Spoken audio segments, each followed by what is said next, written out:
Hi, boys and girls. This is Mrs. Zarate. Today we're going to read a great story called I Am a Bee, and it was written by Rebecca and James McDonald. I am a bee. There are many types of bees. I am a honeybee. I collect sweet nectar from flowers so I can make delicious honey. I also help plants make seeds through pollination. I'm part of a colony with a whole bunch of other honeybees. We're like one big family that work really hard together.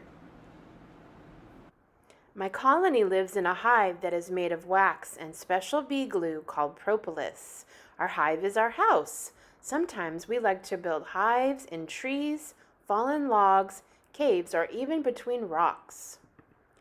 Choosing a safe place to build the hive is really important.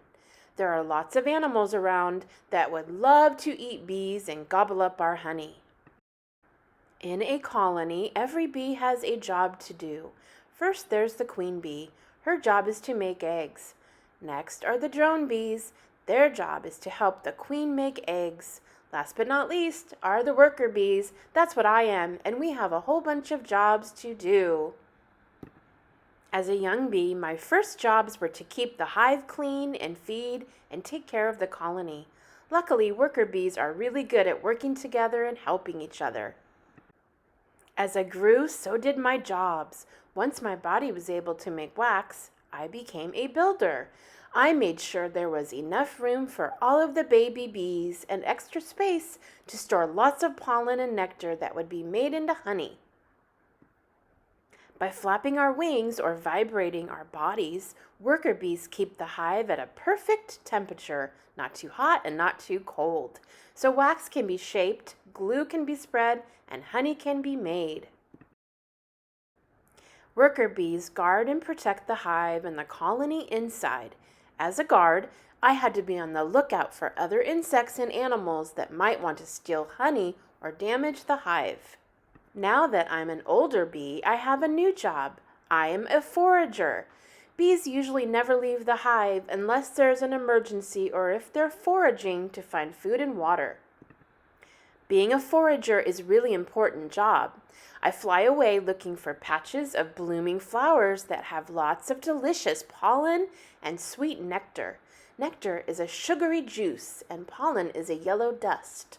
They're both my favorite foods. I crawl inside a flower and load up as much as I can carry. I have a special pouch in my stomach for carrying nectar, and I have pollen baskets on both of my back legs for when I'm carrying extra pollen. Pollen is really sticky, and I always end up covered in it. That makes plants happy because when I fly to the next flower, I drop pollen, which helps plants make seeds.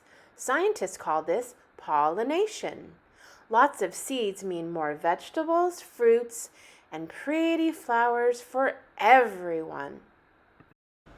If I come across a big patch of flowers, I fly back to the hive and tell the other foragers how to find it by doing the honey bee waggle dance. Round and round I go, wiggling and waggling. Storing lots of honey for winter is really important.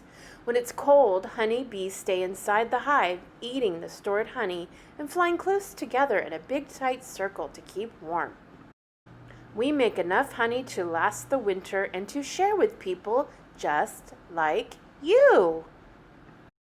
Scientists say bees like me are really helpful to people because we move pollen from plant to plant. We're part of the reason there are so many delicious fruits, vegetables, and nuts to choose from at the grocery store. Foragers fly all over the place. Sometimes that can cause us big problems.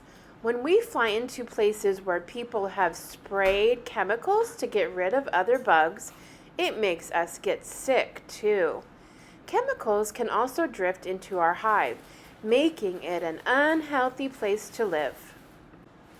People can help bees by not using chemicals that make bees sick. You can help by sharing what you've learned about honeybees with family, friends, and people in your classroom. Bum, ba-da-dum, bum. The end. I'll see you next time.